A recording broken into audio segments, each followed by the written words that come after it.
경쟁 교육은 야만이다. 도저히 기계로는 대체할 수 없는 능력, 그것을 아이들에게 가르쳐야 한다. 사유하는 능력, 창조하는 능력, 비판하는 능력, 공감하는 능력. 전 이 네 가지 능력이 4차 산업혁명이 요구하는 네 가지 능력이라고 생각을 해요.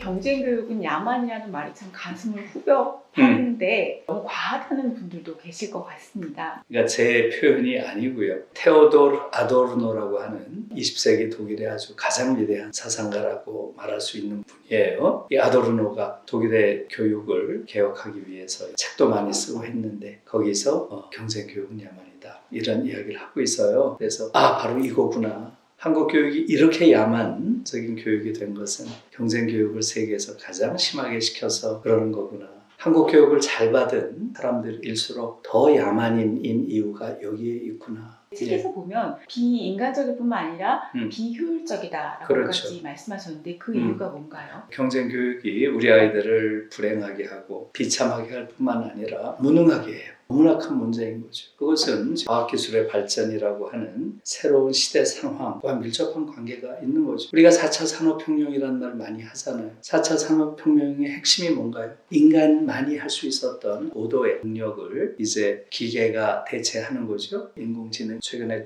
GPT 이런 것들 아니겠어요? 이런 시대에 교육은 어떤 교육이 돼야 될 것인가? 그것은 너무나 명확하죠. 도저히 기계로는 대체할 수 없는 능력, 그것을 아이들에게 가르쳐야 한다. 그거겠죠. 그게 뭐겠습니까? 첫 번째, 사유하는 능력. 두 번째, 창의적인 능력, 창조하는 능력. 세 번째, 비판하는 능력. 네 번째, 공감하는 능력. 전 이 네 가지 능력이 4차 산업혁명이 요구하는 네 가지 능력이라고 생각을 해요. 현재 대학의 모습은 어떻게 보시고 뭐가 가장 문제라고 생각하시는지? 지금 학교만 망가진 게 아니고요. 대학도 마찬가지. 제가 한 10여 년 전에 한국 대학은 죽었다 글을 쓴 적이 있어요. 지금 한국 사회는 군사 독재에서 민주주의 사회로 이행한 사회가 아니에요. 군사 독재에서 자본 독재로 이행한 시대고요. 그 속에서 자본 독재와 싸우던 마지막 보루가 대학이에요. 대학이 지금 완전히 자본의 노예로 전락했습니다. 그래서 저는 그러한 현상을 보면서 대학은 죽었다 이렇게 이야기를 했는데요. 최근에 제가 보는 대학은 그냥 죽은 게 아니라 죽어도 너무 너절하게 죽었어요. 정말 도저히 어느 나라에서도 볼 수 없는 추한 모습으로 대학이 죽어가고 있고요. 그 대표적인 게 연세대학교죠. 청소노동자들, 경비노동자들이 시위한다고 고발하는 놈들을 우리가 길러낸 거예요. 저는 얼굴을 들 수가 없어요. 대학 선생으로서. 민사소송까지 했어요. 손해배상. 정말로 도저히 상상할 수 없는 일들이고요. 이것 자체가 한국 교육이 얼마나 이제는 막장이 되었는가를 보여주는 거예요.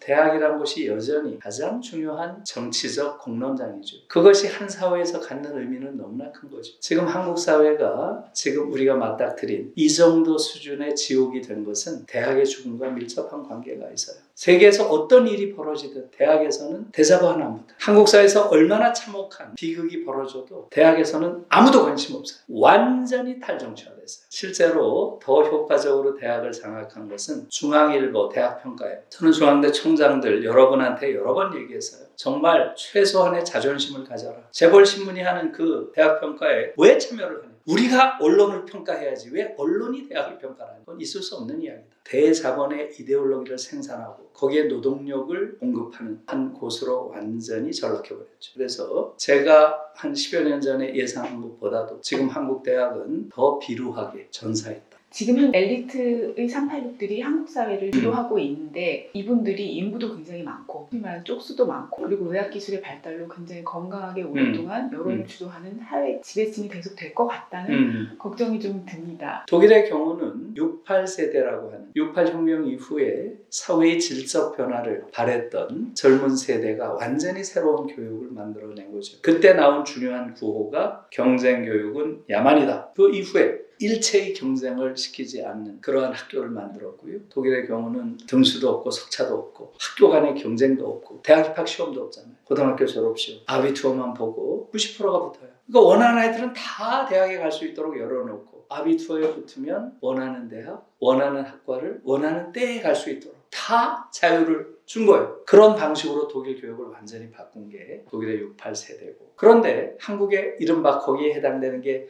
86세대겠죠. 86세대. 이들은 뭐가 됐나요? 이들은 그런 생각 자체가 아예 없었던 거예요. 한국의 이런 살인적인 경쟁 교육이 결국은 어떤 결과를 낳을지에 대한 생각 자체가 없는 거죠. 이들은 교육의 질적 변화를 가져온 것이 아니라 자신들이 오히려 사교육 시장이 플레이어가 됐어요. 정말로 어처구니 없는 상황이죠. 그래서 지금 사교육 시장을 지배하는 상당수의 큰 손들이 소위 86세대 여기서 나왔다고 하는 것은 한국 사회의 비극성을 아주 역설적으로 보여주는 거죠. 다시 말하면 그들이 그 다음 세대를 길러내는데 정치적 비전이나 철학 자체가 없었기 때문에 그들이 했던 것은 육군 소장들과 싸움하는 거였지 그 이후에 나타날 새로운 이상적인 사회에 대한 비전 자체가 없었기 때문에 지금 이런 끔찍한 사회가 된 거죠. 민주화됐다고 하지만 사회적 약자들은 훨씬 더 견고한 벽 뒤에서 고통을 당하는 끔찍한 헬조선을 만들어낸 거죠. 한국과 독일의 차이가 분명히 있을 것이다. 그렇죠. 독일의 사례를 바로 한국에 대입할 수 없을 것 그렇죠. 같다. 독일의 사례를 우리에게 적용시킬 수 있을까? 이건 뭐 아주 중요한 이야기예요. 그러니까 그런 문화적 차이가 있는데 이식한다는 것은 말이 안 되죠. 유럽에서 하는 여러 가지 꽤 괜찮은 제도들, 고교학점제라든가 자유학기제라든가 아주 괜찮은 제도인데 그걸 지금 한국에 수용한다고 했잖아요. 지난번에. 그게 돌아가나요? 돌아갈 수가 없는 거예요. 살인적인 경쟁 교육을 그대로 방치한 채 그런 이상적인 제도를 가져오면 그게 어떻게 작동하겠어요? 68혁명 이후의 독일의 가정, 여기서 부모와 자식 간에 이루어지는 이야기들 통해서 그 이후에 새로운 사회의 말하자면 기초가 좀 단단히 다져진 거죠. 우리 86세대가 자기 자식과 집에서 무슨 얘기를 하겠어요? 이건 잘못된 교육 제도니까 이런 교육 제도는 바꿔야 된다는 얘기 하겠어요? 열심히 해서 서울대 가야 돼, 목숨 걸어야 돼, 이렇게 하겠어요.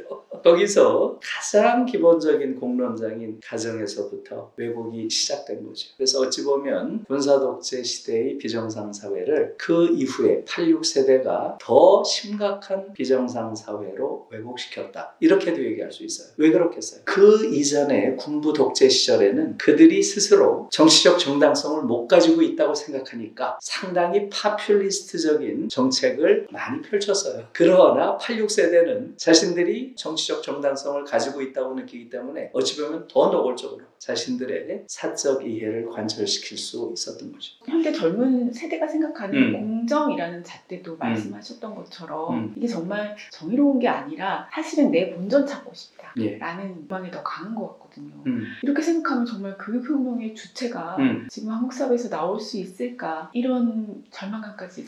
IMF 총재를 했던 크리스틴 리가르드 같은 사람은 한국의 저출생 문제, 이것은 사실은 집단 자살 사회야. 생명을 갖는다는 것 자체에 대한 회의, 그것 때문에 아이를 안 낳는 거지. 이렇게까지 이야기하는 심각한 상황이 된 거잖아요. 그러면 이렇게 경쟁교육이 심각한 문제라는 걸 알매도 불구하고 왜 이게 개선되지 않나요? 그 이유는 어디 있나요? 밖에 있는 게 아니에요. 내 안에 있죠. 내가 가지고 있는 생각, 잘못된 생각과 제도, 관행을 유지시키고 있는 거예요. 한국인들은 잘못된 생각을 가지고 있는 거죠. 경쟁은 자연스러운 것이고 경쟁은 심지어 더 효율적인 것이고 경쟁을 통해서 발전하는 것이고 성장은 경쟁이 없이는 이루어지지 않는 것이고 서로 경쟁이 문제가 있다 하더라도 불가피한 것이고 이런 생각을 다 가지고 있잖아요. 어떻게 이걸 넘어서겠어요? 그러니까 이러한 것을 이데올로기라고 부르는 거예요. 한 집단 안에서 지배적인 생각, 그리고 그 지배적인 생각은 대부분 다 잘못된 거예요. 테리 이글턴이라고 하는 옥스퍼드 대학의 영문과 교수예요. 이데올로기 개론이라는 책이 한국에도 번역이 되어 있는데 거기서 보면 이런 얘기를 하고 있어요. 이데올로기 연구라고 하는 것은 인간이 왜 스스로 자기 자신의 불행에 자기를 내던질까에 대한 연구다. 저는 그 말이 아주 전곡을 찌른다고 봐요.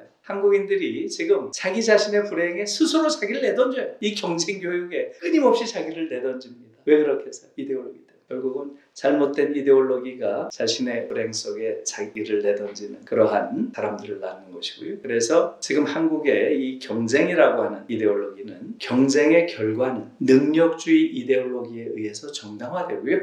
이 경쟁의 과정은 공정 이데올로기에 의해서 합리화돼요. 그러니까 이 세 개의 이데올로기가 딱 삼각 체제를 이루고 있어서 경쟁 이데올로기, 능력주의 이데올로기, 공정 이데올로기가 삼각 체제를 이루고 있어가지고 한국인들이 여기서 빠져나오지를 못해요. 이것이 바로 한국 사회를 이런 야만 사회로 만들어 놓은 근원적인 뿌리예요. 그래서 저는 이것을 책에서 야만의 트라이앵글이다 명명을 해봤습니다. 교육혁명을 말씀하셨는데 이게 정말 좋겠다라는 생각이 들지만 이걸 할 수 있을까 이런 걱정이 제일 많이 되고요.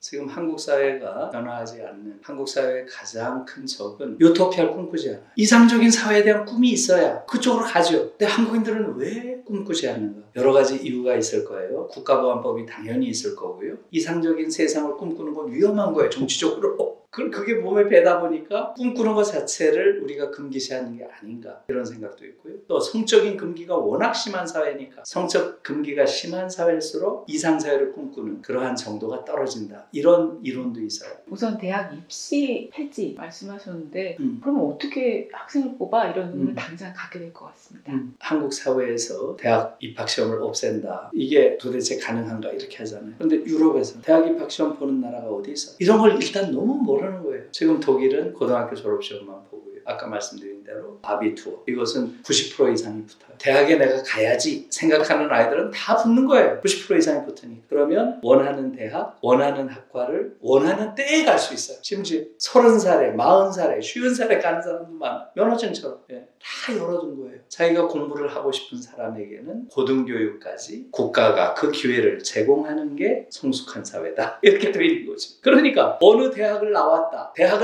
안 나왔다 이게 자기의 우월감의 근거가 될 수가 없는 거예요. 독일에서. 유럽은 이미 오래전부터 경쟁 교육이 없어요. 대학 입학 시험 자체가 없고요. 독일은 90%가 다 아비투어에 붙으면 원하는 대학 가고요. 프랑스도 똑같죠. 바칼로레 이것도 똑같아요. 이것도 90% 이상이 붙습니다. 원하는 아이들은 다 원하는 대학을 갈 수 있도록 열어놨죠. 유럽 대부분이 그렇습니다. 또 두 번째로 제가 대학 서열을 없애야 된다 그랬죠. 유럽에서 서열 있는 나라가 어디 있어요? 그런 나라 보셨어요? 대학의 서열이 어디 있어요? 오래된 전통 있는 대학은 있죠. 그러나 우리가 지금 말하는 것처럼 명문대학, 미국처럼 저렇게 막 서열화되어 있는 하버드, 예일, 프린스턴, 스탠퍼드 이런 류의 서열이 어디 있어요? 제가 이 이야기를 했더니 어떤 분이 저에게 손들고 질문을 하더라고요. 유럽에도 옥스퍼드, 케임브리지, 버밍엄 그 얘기를 하더라고요. 영국이 있잖아요. 그래서 제가 말씀을 드렸어요. 영국은 유럽이 아닙니다. 영국은 지리적으로 유럽에 가까이 있을 뿐이지 항상 영미 모델, 유럽 모델 이건 완전히 다른 모델입니다. 영국은 미국과 똑같은 모델에 속하는 것이고 유럽은 거기에 대한 대안적 모델이 다른 모델. 그래서 우리가 이제 그 대학 입학시험 없애고 대학 서열 체제 없애고 대학 등록금 없애고 하는 것은 이것은 유럽 모델이 공유하고 있는 이건 이상적인 어떤 게 아니라 현실에서 이미 매일매일 실천되고 있는 모델이에요. 우리가 모르고 있을 뿐이지. 민주주의가 어디서 결판나요? 투표장에서 결판나나요? 교실에서 결판나는 거예요.